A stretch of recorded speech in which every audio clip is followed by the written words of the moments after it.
Hello and welcome to the Cosmetics Business Podcast. I'm Sarah Parsons. And I'm Julia Wray. What are we talking about this week? We are getting all Christmassy and opening the doors on all things beauty advent calendars. Shall we begin? Yes, absolutely. I'm so excited about this because Christmas, as most people know, is, well, definitely my favourite time of the year. It's a lot of people's favourite times of the year.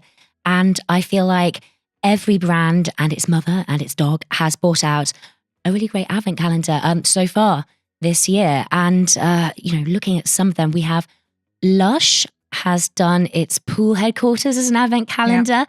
And then both Liberty and Harrods have also kind of done the same. They're leveraging on their fabulous storefronts for these wonderful advent calendars. Then you have Charlotte Tilbury. Mm-hmm. Oh, yes. Always goes all out with the advent calendars. You know, it's really well known for these like crystal effect kind of draw knobs. Yes, is that the right word? And this year it's heart-shaped. So really, really lovely stuff out there. So why do you think there's such a glut of advent calendars for this year, maybe? Well, advent calendars, so I was researching this, and so beauty advent calendars actually started with Selfridges in 2010.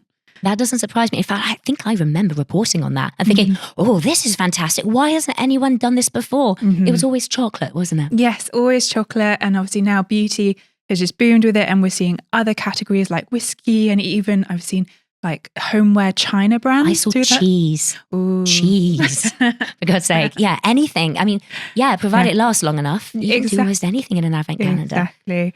And advent calendars this year, some people are quite jaded about them, but I think they're so much fun, and they're a really wonderful opportunity for discovery.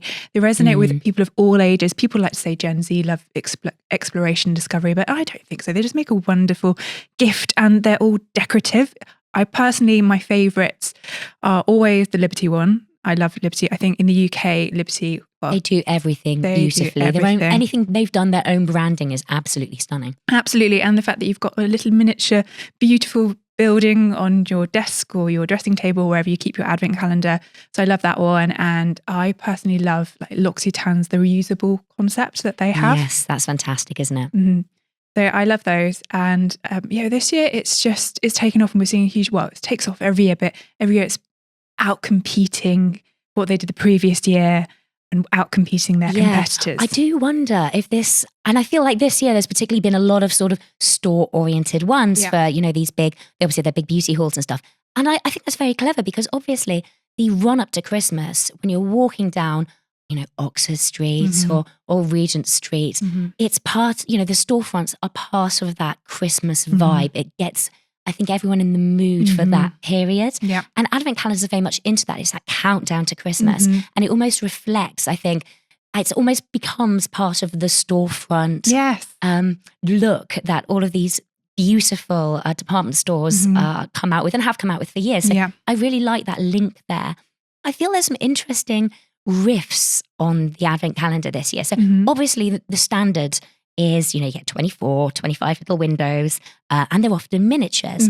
But I feel because it's such a crowded space now, as I said, everyone, their mother, their dog has one. I think we're seeing maybe deviation to encourage standout. So Look Fantastic was one that jumped out to me because it's mostly full-size products. Yeah. You mentioned discovery and miniatures. That for me is when I think of a beauty advent calendar. That's what I think about. But this is actually the full size products. And it's only £100. So for me, that's really good. Represents a really good value, right?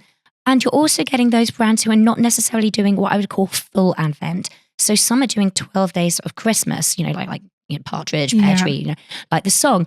And what I think is interesting about that, so Allman Jane's kind of done a riff on this, is their first ever calendar, and it's celebrating the 8 days between Christmas Eve to New Year, because let's face it, I think the 12 days of Christmas is a very Henry VIII type thing, isn't it? No one's celebrating mid-January, like that. They're just dieting and being miserable. So, but I do think it's a really clever way of doing it, because firstly, it allows you to dabble, if it is your first time in that area, testing the waters in terms of things like demand from your consumers, but also things like your suppliers' capabilities as well, in a slightly reduced version. It's not such a materials investment. It's maybe smaller, which helps logistics. You can get more in a pallet. And I feel like it's also going to get you the gifting dollar, which is obviously, advent calendars are gifted to loved ones, but for me, it's like, oh, I'm going to give myself a little Black Friday treat here, or Cyber Monday treat from Julia to open a couple of doors in the run up to Christmas. But if you have something where the first day is Christmas Day, you're doing 12 days of Christmas or 8 days of Christmas, you can use that for gifting. People are going to open it on Christmas Day and then do that discovery after Christmas. So that opens up a new kind of avenue of consumer, somebody who is gifting it to somebody as the Christmas present to open on the day, as opposed to, a little pre-treat or a self-gifting concept. So I think there's an interesting little approach, personally. I think that's really interesting. And research recently came out that 20% of people would buy a beauty advent calendar as a gift for their loved one, and 13% of UK consumers would consider buying a beauty advent calendar for themselves. Now that's really interesting. I would have thought that. I would have assumed maybe a little bit the other way around, but then, maybe maybe my loved ones are just stingy. I don't know. It's true. But perhaps what I like about that idea that Orm and Jane have done is that it's more approachable for the smaller brands. 100%. Because what happens is with your multi-brand retailers, firstly, for the retailer, they don't pay for the samples that happen in their advent calendars. I've actually heard on the grapevine, often they will charge brands to appear in their advent calendar. Oh, I mean, to be fair, that makes good business sense for them. Yeah. But yeah. Absolutely. So they're really paying for the design and the fulfillment and the marketing around that. But also what is a good opportunity for smaller brands compared to dealing with these larger retailers, because that's why often you see the larger brands appear in these advent calendars. Because they can afford to be part of it. They can afford to be a part of it. Even if they're not paying to be in the advent calendar, they still have to consider, producing deluxe sample sizes, which are often not actually sold anywhere else. They have to create that. And that, according to some friends of mine on the inside, they were saying how producing a deluxe sample is almost the same as producing a full-size sample. That makes sense. You're still using the same decoration techniques. You're using maybe the same componentry, just on a reduced scale. Exactly. So yeah, it's going to be the same amount of time and effort and tooling and everything else. Yeah, and so justifying that cost to the consumer, that's quite difficult to do. And so, because they will just see a smaller version of and think, oh, I want to pay less for that. Exactly. And so perhaps therefore someone like Orm and Jane, who's doing the 8 days, the 12 days of Christmas, that is an opportunity for smaller brands to test the waters rather than go the full hog. Absolutely. And for it to be a mono brand as well. If you are the brand, rather than, as you say, tapping into that, paying into being part of a larger retailers, department stores, whatever, advent calendar, then you can maybe test the waters with that. And I think that's especially important because I feel like, do you remember this? A few years ago, there was a real trend for Christmas paraphernalia with beauty, so crackers and baubles. Yeah. And I feel like there's less of that going on now. And I think probably there's a couple of reasons for this. So firstly, the crunch is credit crunch squeezing consumers' discretionary purchases. If you get somebody a gift, you want it to be a gift. You don't want to have stocking fillers. You want a showstopper. Absolutely. So I think that's from the consumer side, but also from a brand's perspective. You're using maybe excessive packaging for something that's quite small, and it kind of maybe feels a little bit that is going against the grain of what's happening in the industry generally. So I think there's a couple of reasons that area is sort of dying down a little bit. So this is a really good alternative that makes, your money, your time investment go a little bit further, I think. Absolutely. And there's the sustainability angle around that as well. Definitely. So sample sizes have long been disputed about whether they're actually good for the environment or on the one hand, you can say minis are really hard to recycle, very wasteful, they can't be, as I said, recycled very easily.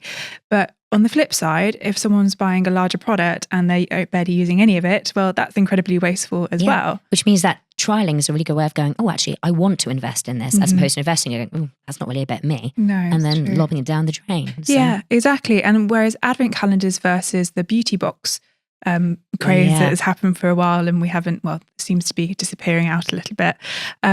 Consumers know actually what they're getting in their advent calendars. I find there's this very strange juxtaposition from an advent calendar where you open the door and it's like that sense of surprise and delight.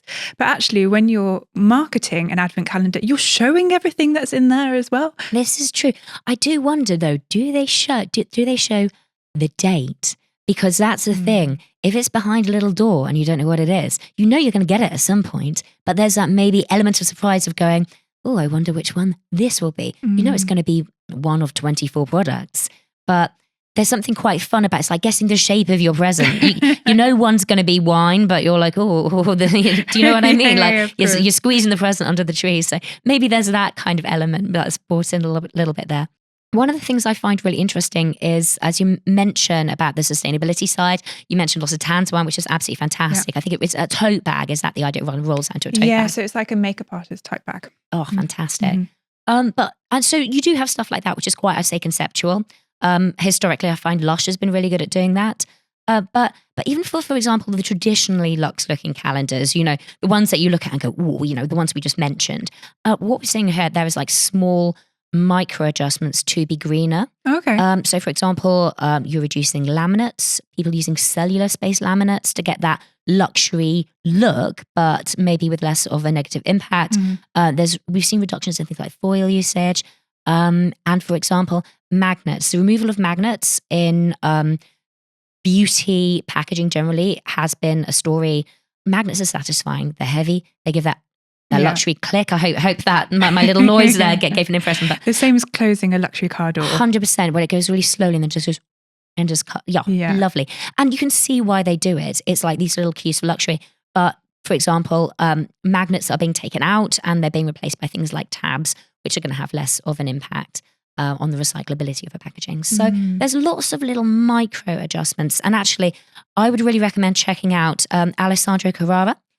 Wrote a fantastic article on this recently under the title "Beauty Calendars Are Not the Sustainability Nightmare They Appear to Be," which you can obviously check out on Cosmetics Business. And that gives you real insight into all the different ways that companies are really pushing.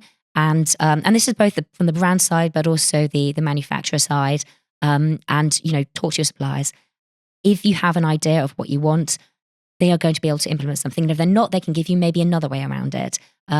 So you can get that really fantastic Christmassy impact, because Christmas is about excess and gorgeousness and luxury, but you can do it in a way which isn't going to be negative to the environment. No, and let's face it, advent calendars aren't going anywhere anytime soon. Absolutely not. Well, one is hopefully going on my desk for the 25 days up to Christmas, with me opening lots of little doors to wonderful, delightful beauty stuff. And I think I'm not alone. Shall we wrap up there on that pun of a Christmassy note? So we're recording a Q&A episode this week, which will be available to listeners 7 days after this one airs. Absolutely. So do keep your questions coming in, guys. Send us a message on the normal podcast platforms, social media, or email, which is cosmetics@hbcimedia.com. Thank you for listening, and we'll see you next week. See you next week. In the meantime, stay up to date with the latest beauty industry news, trends, and analysis by subscribing to cosmeticsbusiness.com.